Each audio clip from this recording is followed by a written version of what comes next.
One of the challenges of making instructional videos is that sometimes you make a video on a topic, but then as time goes on and you learn more about that topic, you realize what you taught either wasn't explained very well or maybe it even had some errors in it. And that's kind of the reason for this video today. One of the first videos I made on this channel was titled Gain versus Trim. What's the difference? And in it, I explain the difference between the two and when to use each one.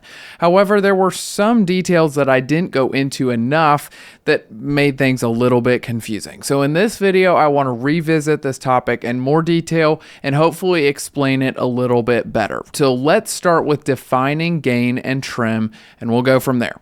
Gain is the voltage controlled by the preamp that converts a weak mic or instrument level signal to a strong line level signal. And if you need a little bit more explanation on what that means, check out my video called Why Do We Need Gain? So that's gain, converting mic level to line level. There's a physical change happening to the signal. Trim refers to the digital attenuation of volume after the preamp. So there's no conversion involved. There's no voltage being added to the signal. It's merely a volume level control. So now that we understand the difference between gain and trim, let's talk about their applications. If you're standing in front of a console and you have all of your inputs coming in, the very first thing that you'd need to do is to use the preamp to add gain and get every single input across the console up to line level on the meter. And every input will require a different amount of gain, but always remember the job of the preamp, converting mic or instrument level to line level. And once all your inputs are up to line level, you're done with the preamp. Pretty simple. All right, now trim is a little bit of a different story. Trim is a tool that allows you to keep your faders in optimum fader resolution. And if you need more understanding on why this is important, go watch my video titled Revisiting Mixing with Faders at Zero.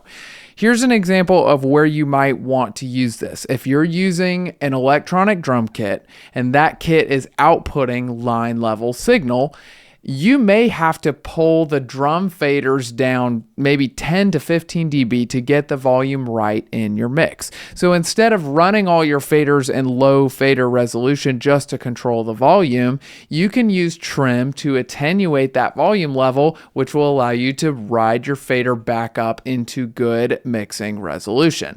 Now keep in mind, the reason you can do this with trim and not with gain is because gain is adding voltage to the signal, while trim is purely digital. All right. Now here's a word of warning though, because trim comes after the preamp. If you're running the preamp too hot and the signal clips, trim cannot fix that. It might lower the level that your meter shows, depending on where in the signal chain your meter sits, but the signal will still be clipped. This is why it's so important to understand the difference between gain and trim and to use both parameters correctly. Use the preamp to set inputs at line level. Use trim to get faders into optimum fader resolution. With that being said, I want to go back and address the directions I gave in my previous video about this topic just to make sure I clear up any confusion. In that last video, here's how I broke down when to use gain and when to use trim. There were three things. The first thing, use gain for a mic or instrument level input that needs to be brought up to line level. All right, good to go on this one. This is exactly right, just like we just discussed. All right, use trim for a digital input that's too loud with the preamp all the way down. This one is the one that's a little bit confusing because I didn't go into what digital and analog inputs were and explain the difference between the two. So let's talk about that. An analog signal is a signal that's been created by natural means, such as the human voice or an acoustic instrument or any other source in nature. These sources are usually sent to the console as mic level signals. A digital signal is a signal that's been created by some form of digital technology, such as electronic drums, a computer playing tracks, a digital keyboard, a digital guitar pedal board, anything like that. So these sources are sent to the console at line level, and as a result, you usually don't need much, if any, gain from the preamp to put them into proper gain structure.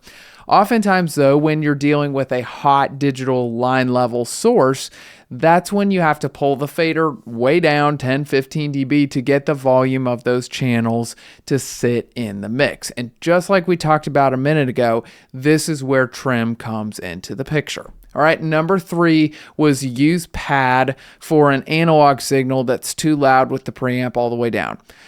All right, so technically you could use a pad on any kind of signal, but I say analog signal here because with a digital signal, you can just go to the device that's generating the signal and turn it down from there. With an analog signal like a drum mic, you can't do that. And that's where we typically use a pad to reduce the signal level going to the console, because you definitely don't want the signal to be hotter than the preamp can actually handle.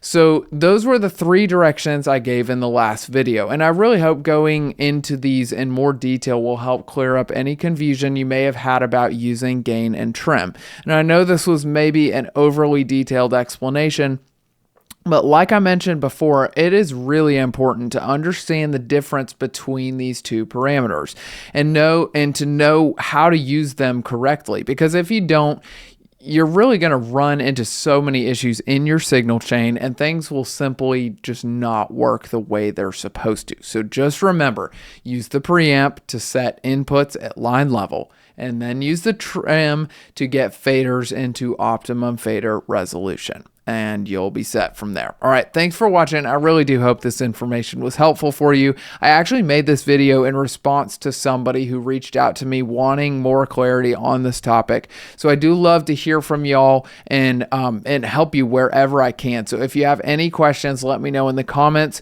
or you can contact me directly on my website, themixingprocess.com. And on that website, you can also download my free mixing guide, the 7-step mix, which will guide you through the basic process of mixing music. If you're new to audio and you want to have someone walk you through the basics step by step, that guide will really help you out. So go check it out today, and I will see you on the next one. Thanks for watching.